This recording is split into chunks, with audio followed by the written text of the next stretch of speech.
The more I know about the Gibson ES335s, the more I love them.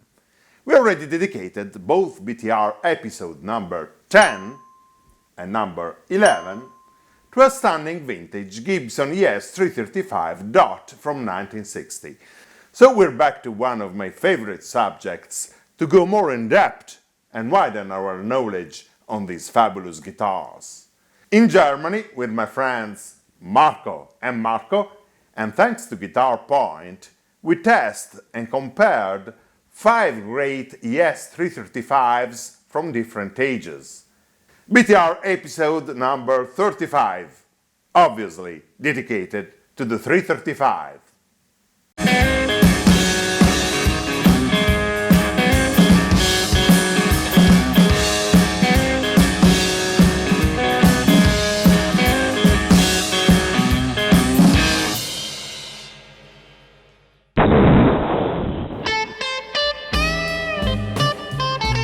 A while ago, I read a post on a forum with a funny comparison.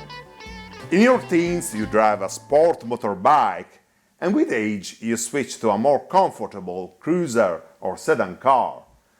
The guy stated that in the same way, when you're younger, you are more attracted by rock and roll machines like a well-worn Strat or a Les Paul Jr., while when you grow older, you settle on a 335. I found that hilarious because, in fact, in my teens I was not attracted by the 335 as I am today. I remember that at the blues festivals I thought it was typically the axe of choice of the guys playing more straight, pedantic blues, while I usually found more exciting the full solid bodies. Joking apart, whether you're young or not, identifying the 335 as a mellow semi-acoustic jazzy guitar is a misconception. In fact, the traditional look with F-holes can be deceptive.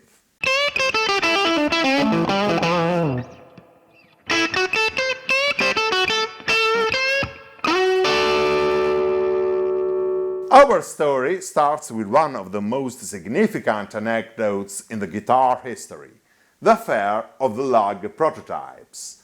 In the early 1940s, an ingenious guitar player named Lester Pulfus was working at the Epiphone factory in New York.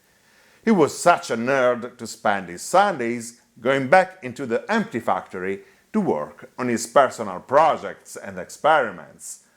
During his lonely overtime, Lester sawn off the body of a guitar in 2 parts and sandwiched a solid block of pine in the between. He mounted 2 self-made pickups onto the solid block and roughly held all together with metal brackets. The idea of building a guitar expressly made for electric amplification began to make its way.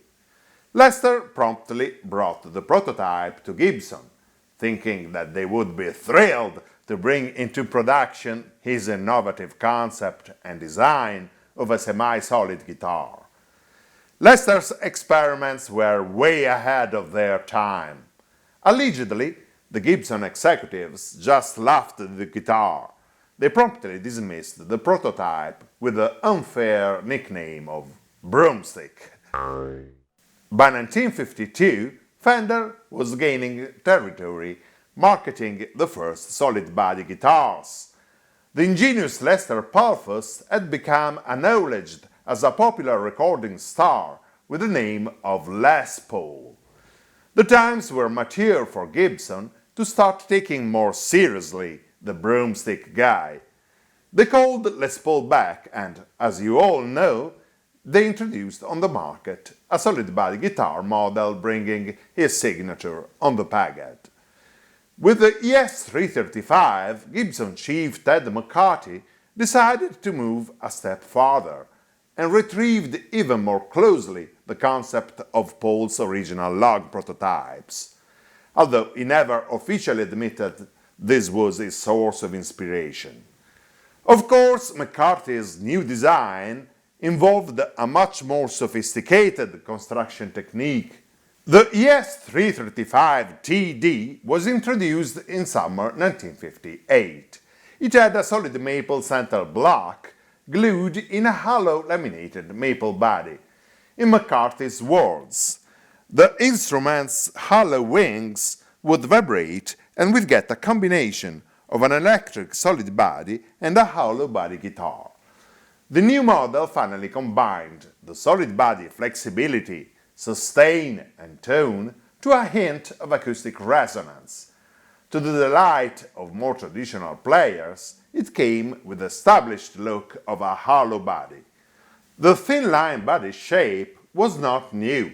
It had been already successfully experimented since 1955 with the hollow bodies ES-225T, ES-350T, Birdland and ES-125T.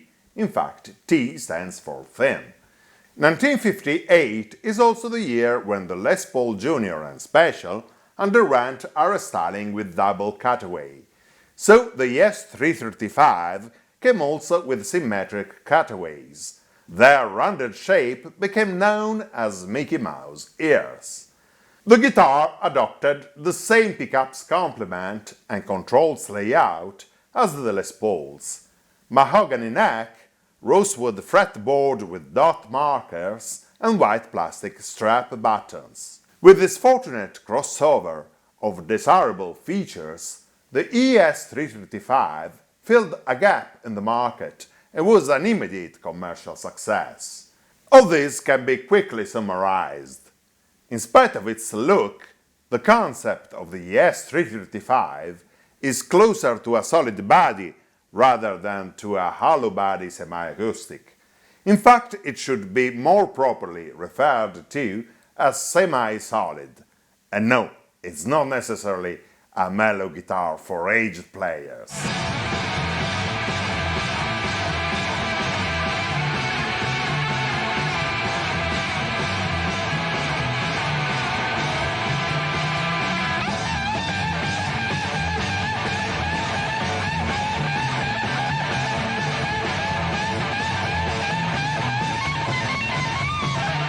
At Guitar Point, we had the chance to examine an ES-335 from the first production year, still in excellent conditions with original PAF humbuckers.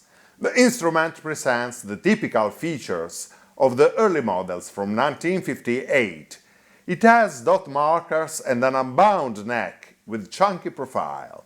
The body shape has slightly more pointed shoulders, kind of halfway between the classic rounded Mickey Mouse ears and the more pointy later models from the 60s. A long laminated pickguard extends well below the bridge. The ES-335TD came with the stop bar or optional Bigsby tailpiece, in sunburst or in very rare and collectible optional natural finish. A shallow neck angle commanded the use of a special ABR1 bridge with a low profile for a low string action. A regular ABR1 would still play comfortably, but would sit right upon the top. The contact between bridge and top could be an interesting solution tone-wise. Also, the early models featured a thinner 3-ply top. These thin tops were fragile and today often present cracks in the more delicate spots. On the other hand, the thin 3-ply top is more resonant. For these reasons, the early 1958 ES-335s are generally regarded as absolute tone masters.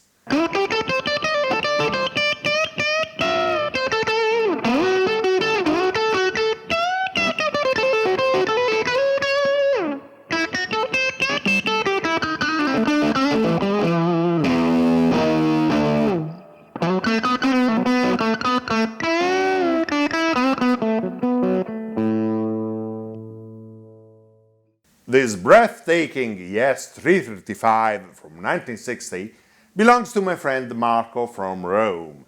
It came with nice documentation of a glorious past. It used to belong to Karl Laut, guitarist of a well-known German musician, Udo Lindenberg. This 335 shows the changes introduced between 1959 and mid-1960, addressing the critical points found in the earlier models. The neck angle was increased to allow more room for string action adjustment, with a more reliable standard-size ABR1 bridge. The top is thicker and more resistant, with one more ply. The neck has been enriched by white binding. The body shape has now the typical rounded horns. But this time, the rare natural custom finish was phased out in favor of a more common cherry red. Two more differences appear on this other 1961 model we saw at Guitar Point. The neck has a slimmer profile, generally not as appreciated as the more beefy necks produced from 1958 to mid-1960, to the point that in late 1962 Gibson reverted to a more chunky neck profile. The pickguard is shorter, it does not extend past the bridge. This is probably one of the last models with the so-called bonnet knobs. In fact, the chrome top reflector knobs were already adopted since 1960. In 1962, Gibson wanted to give a more high-grade look to the neck and switched to pearl block inlays. This awesome example belongs to my friend Marco Gerber. He actually has two of these.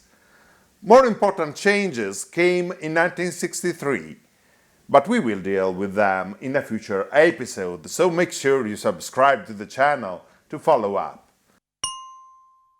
Marco Gerber has also an interesting reissue of a 1962 ES335, that is the Collector's Choice number 42, released in 2016 in the Nashville Custom Shop in a limited run of only 25 pieces.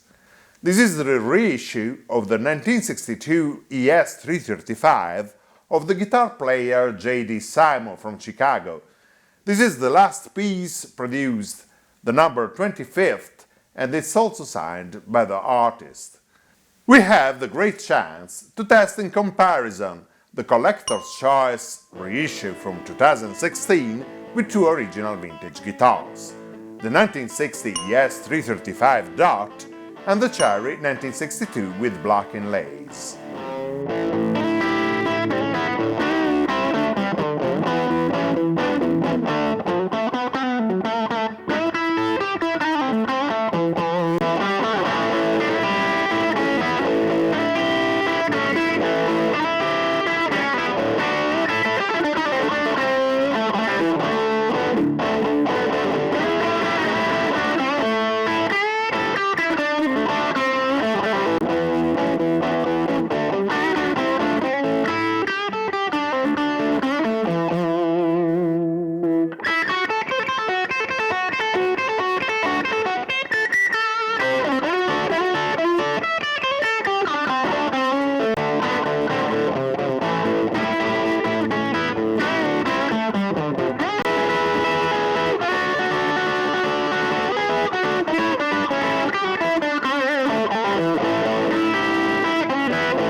The differences were obvious when hearing the guitars live.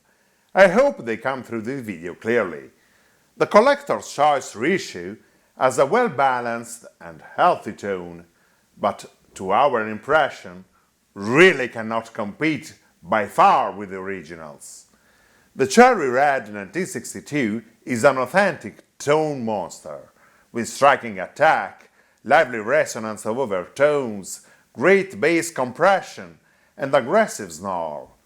The Sunburst 1960 Dot neck at first could appear a little more laid back in comparison with the 62. However, where vintage instruments are involved, we should never rush to judgment.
Please pay special attention to what I'm about to share with you.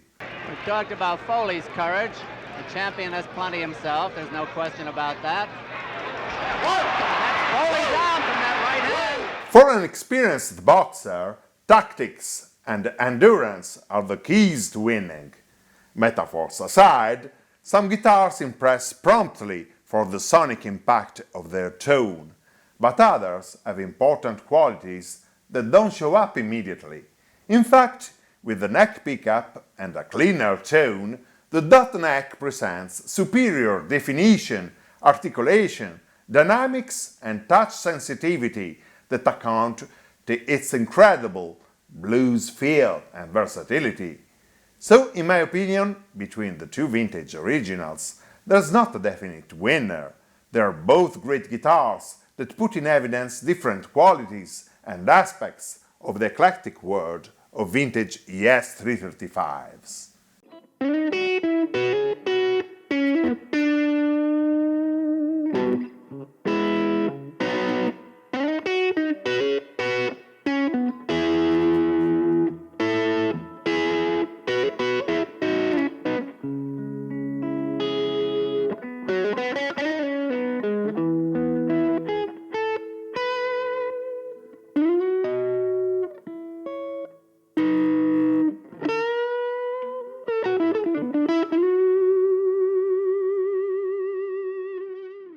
Please make sure you subscribe the BTR channel and click the bell to keep posted.